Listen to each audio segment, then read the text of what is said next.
Hi, good afternoon all. My name is Vishnu Sharma and I belongs to Agra.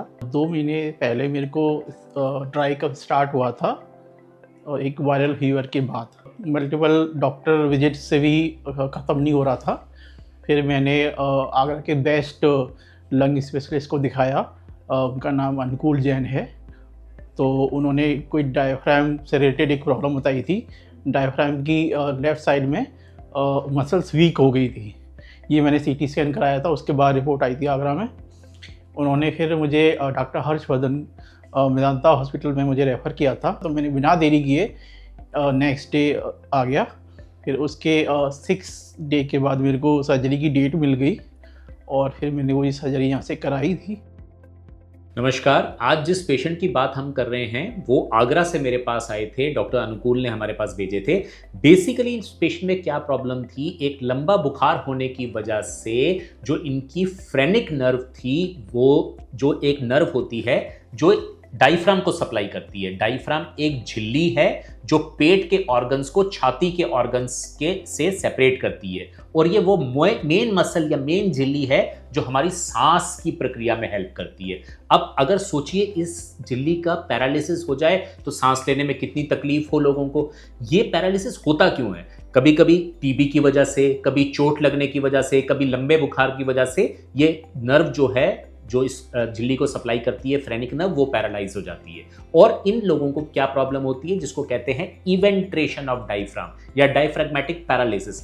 Aahista Aahista diaphragm जो है वो पतला होता रहता है, उसके बाद वो डायफ्राम जो है आहिस्ता आहिस्ता छाती में ऊपर चढ़ता जाता है, जिसकी वजह से हार्ट जो है वो दूसरी तरफ चला जाता है और जो फेफड़ा है वहाँ का कोलैप्स हो जाता है। सोचिए कितनी सी छोटी सी चीज़ की वजह से पेशेंट के साथ क्या क्या प्रॉब्लम हो रही है। ऐसा ही विष्णु जी के साथ हो रहा था। उनको सांस लेने में तकलीफ हो रही थी, चलने में तकलीफ हो रही थी। इसका इमीडिएट डायग्नोसिस बनाया गया हमारे सेंटर पे, एक फ्लोरोस्कोपी करके, एक एडवांस अल्ट्रासाउंड करके, एक सीटी करके, और फिर इनको पोस्ट किया गया एक सर्जरी के लिए जिसको हम कहते हैं प्लाइकेशन ऑफ डायफ्राम।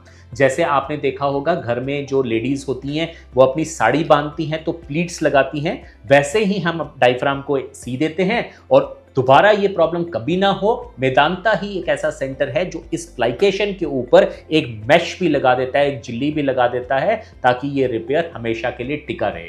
तो इनकी ये बढ़िया सर्जरी होने की वजह से बहुत ही जल्दी ये ठीक हो गए और अपनी नॉर्मल दिनचर्या में आ गए। आजकल ये मेरे पास फॉलोअप में आते हैं और मैं कई बार इनको पहचान भी नहीं पाता कि ये वही पेशेंट है जो सांस की ऑक्सीजन की कमी की वजह से मेरी ओपीडी में आया था। धन्यवाद।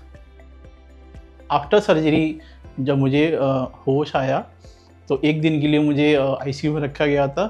उसके बाद फिर मुझे वार्ड में शिफ्ट कर दिया गया था। वार्ड में जितनी भी सारी फैसिलिटी थी, लाइक फिजियोथेरेपी, नर्सिंग स्टाफ और सारी सुविधाएं, सारी फैसिलिटी बहुत बढ़िया थी।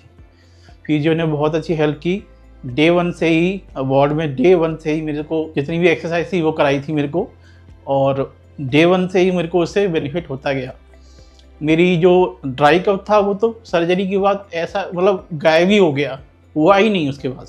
अभी मुझे सर्जरी हुए 15 डेज़ हुए हैं और मैं ऑलमोस्ट 80% 90% एकदम जैसे पहले था बिफोर 2 मंथ्स वैसा एकदम फिट हूँ, कोई प्रॉब्लम नहीं है।